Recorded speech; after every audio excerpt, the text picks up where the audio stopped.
Hello learners, my name is Ankit, as you know me with the WhatsApp group, right?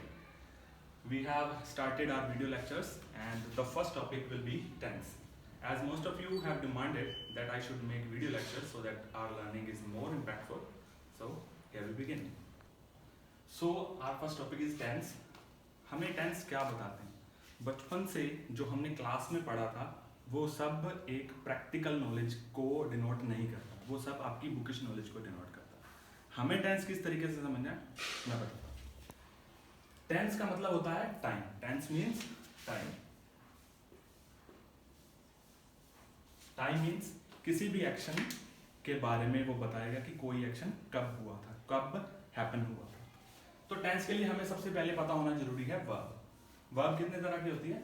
दो तरह की, main और auxiliary. Main और auxiliary verb मिलकर एक कंसेप्ट बनाएंगे जिसे हम पता लगा पाएंगे कि कोई एक्शन कब हैपन हुआ था। ठीक है, तो थोड़ा टेंस को डीप समझने की कोशिश करते हैं। टेंस में दो एस्पेक्ट होते हैं, एक हमारा है टाइम, दूसरा है एस्पेक्ट। टाइम, टाइम क्या होता है? टाइम हमारा तीन तरह का होता है। टाइम हमारा पास्ट का, प्रेजेंट का और फ्यूचर का। और एस्पेक्ट, एस्पेक्ट हमारे वो होते हैं जो चार टेंस के हमें टाइप बताए जाते हैं। First type is simple, second continuous, third perfect and fourth perfect continuous. Let us start discussing what is time and aspect.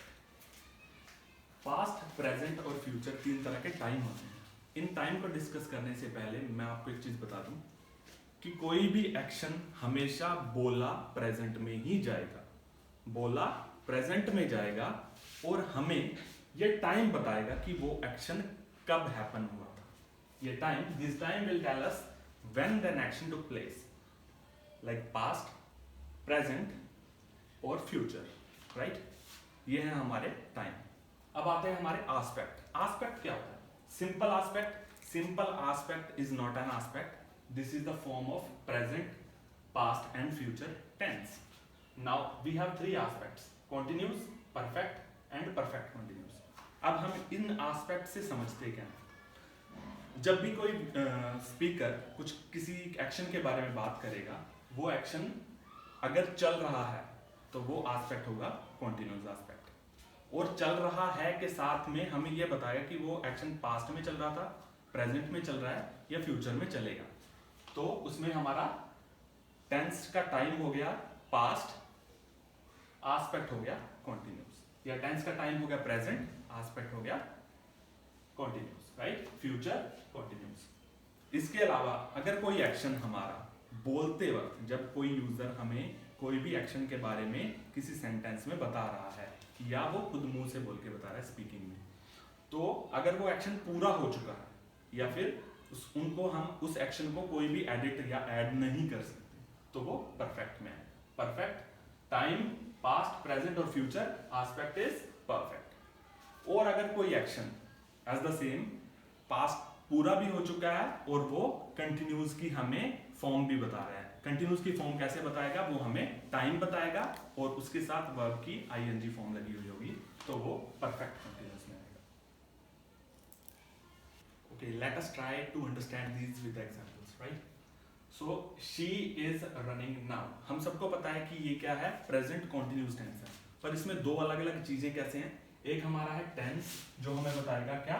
Time. और एक हमारा है एस्पेक्ट। एस्पेक्ट क्या है? कॉन्टिन्यूस। कॉन्टिन्यूस क्योंकि ये हमारा टेंस, ये हमारा सेंटेंस रनिंग फॉर्म में है, कोई भी एक्शन रन कर रहा है। She is running now. कुछ कुछ हमें हेल्पिंग वर्ब से पता चलेगा कि हमारा जो टेंस है वो प्रेजेंट है, पास्ट है या फ्यूचर है। कुछ हमें वर्ड्स इंडिकेट करेंगे। ऐसे वर्ड्स क्या कहलाते हैं? एडवर्ब्स कहलाते हैं, क्योंकि रनिंग को ये क्या कर रहा है? कॉम्प्लीमेंट कर रहा है, राइट? तो शी वॉज रनिंग यस्टरडे। अब यहाँ पर हमारे पास एक तो आ गई हमारी हेल्पिंग वर्ब वॉज, एक हमारा आ गया वर्ड यस्टरडे। दोनों से हमें पता चल रहा है कि हमारे एक्शन का ओकर होने का टाइम क्या है? पास्ट। पर पास्ट के साथ ही हमें एक एस्पेक्ट भी ढूंढना है, हमें अपने नजरिए से बताना है कि वो एक्शन कब हैपन हुआ था, पास्ट में किस टाइम पे, पास्ट में कब हो रहा था, कैसे हो रहा था, क्या हो रहा था। पास्ट में तो हुआ था, और उसका स्टार्टिंग पॉइंट एंडिंग पॉइंट हमें कुछ नहीं पता था, वो हमें हमारा एस्पेक्ट बताएगा, जो कि है वर्ब की फर्स्ट फॉर्म के साथ ing। ये ing हमें बता रहा है कि ये कॉन्टिन्यूअस की फॉर्म है। सेम चीज फ्यूचर के साथ होगी, शी विल बी, विल के साथ बी लग जाएगा और वर्ब की फर्स्ट फॉर्म के साथ ing आ गया, तो हमें पता लग गया हमारा एस्पेक्ट है कॉन्टिन्यूअस और हमारा टेंस है फ्यूचर। Okay, alright. तो हम पहले समझते हैं कि टेंस की जरूरत कहाँ है। किसी भी सेंटेंस में वर्ब भी हमें वही चीज बता पाएगी जो चीज हमें टेंस बताएंगे, क्योंकि वर्ब की जो फॉर्म्स होती हैं प्रेजेंट और पास्ट, उससे हमें पता लग जाएगा कि सेंटेंस किस टाइम पे हैपन हुआ है। पर फिर भी हमें टेंस की क्या जरूरत है? Tense expresses the time of action in relation to the moment of speaking, क्योंकि हम किसी भी एक्शन के बारे में बात हमेशा प्रेजेंट में ही करेंगे।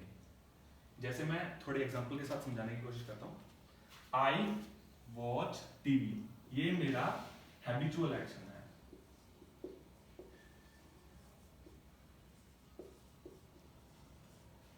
इसके बारे में मैं अभी बात कर रहा हूं और मैं अपनी हैबिट के बारे में बता रहा हूं। आई वॉच्ड टीवी, मैंने टीवी देखा। इसके बारे में बता तो मैं अभी ही रहा हूं, या फिर पढ़ तो मैं अभी भी रहा हूं, पर बात कब की हो रही है? बात पास्ट की हो रही है। यहां टेंस की जरूरत है। I will watch TV, I will watch TV, मैं टीवी देखूंगा। बता तो मैं अभी ही रहा हूं, पर मैं बात कर रहा हूं फ्यूचर की, राइट? ओके, अब हम थोड़ा सा एक बार फिर से रिवाइंड कर लेते हैं टाइम और एस्पेक्ट को। शुरू से मैं यही बता रहा हूँ, टाइम और एस्पेक्ट दो अलग अलग चीजें हैं। अब मैं थोड़ा सा आपको एग्जाम्पलीफाई करके बताता हूँ। टाइम और एस्पेक्ट। टाइम बताएगा हमें कोई एक्शन कब हैपन हुआ था, पास्ट में, प्रेजेंट में या फ्यूचर में। और एस्पेक्ट हमें बताएगा हमारा नजरिया कि बोलने वाला या पढ़ने वाला उस सेंटेंस को, उस एक्शन को किस तरह से देखता है। या किसी एक्शन को जब मैं इस तरीके से देखता हूँ कि कोई एक्शन खत्म हो गया, तो मैं उसे परफेक्ट की फॉर्म में देखूंगा कि कोई एक्शन खत्म हो गया। अगर कोई एक्शन चल रहा है तो मैं उसको कैसे देखूंगा? तो मैं उसको कॉन्टिन्यूस की फॉर्म में देखूंगा। और जब कोई एक्शन चल रहा था और खत्म होने वाला है या खत्म हो गया है, तो उसे हम परफेक्ट कॉन्टिन्यूस के हिसाब से देखेंगे। बेसिकली इंग्लिश लैंग्वेज में दो तरह के एस्पेक्ट होते हैं, एक होगा प्रोग्रेसिव, एक होगा परफेक्ट। अब आप पूछोगे कि सिंपल एस्पेक्ट कहाँ गया? सिंपल एस्पेक्ट कोई एस्पेक्ट नहीं है, उसमें हमेशा हम हैबिचुअल एक्शंस देखेंगे। वो एस्पेक्ट नहीं है, वो हमें पता लग जाता है, क्योंकि उसमें ज्यादातर कोई भी हेल्पिंग वर्ब यूज नहीं की जाती। प्रेजेंट सिंपल में हम कोई हेल्पिंग वर्ब यूज नहीं करते, पास्ट सिंपल में हम कोई हेल्पिंग वर्ब यूज नहीं करते। तो दो ही एस्पेक्ट हैं। फर्स्ट है प्रोग्रेसिव, जब हम किसी एक्शन को देखेंगे चलता हुआ, कोई action is ongoing, when we say it is in progressive aspect. अगर कोई एक्शन पूरा हो चुका है तो उसे हम परफेक्ट में देखेंगे। अब कोई भी एक्शन इन दोनों की फॉर्म में आ जाता है, जिसमें हम दोनों क्या मिक्सचर देखते हैं। कैसे? प्रेजेंट के हम, पास्ट के हम प्रोग्रेसिव में देखें तो हम बी की फर्स्ट फॉर्म, बी की फॉर्म लगाते हैं वाज, और जो है मेन वर्ब आती है वो हमारी आती है प्रेजेंट पार्टिसिपल, जिसे हम वर्ब की आईएनजी फॉर्म भी कह देते हैं, राइट? इसी तरीके से हम प्रेजेंट के प्रोग्रेसिव को देखने की कोशिश करते हैं। प्रेजेंट के प्रोग्रेसिव में हेल्पिंग वर्ब हमारी जाती है इज, आर, एम, राइट? और उसी के साथ प्रेजेंट पार्टिसिपल वर्ब की आईएनजी फॉर्म। और फ्यूचर में भी सेम ही होगा। क्या होगा? इज एम आर की जगह पे विल, या फिर हमारा जो आउटडेटेड शैल की यूज हम अब ज्यादा नहीं करते हैं, तो हम देखते हैं कि विल के साथ प्रेजेंट पार्टिसिपल। मुद्दा हमारा यही रहेगा कि एस्पेक्ट हम उसको किस तरीके से देखते हैं। हम उसे चलता हुआ देखते हैं तो प्रोग्रेसिव, पूरा हुआ देखते हैं तो परफेक्ट।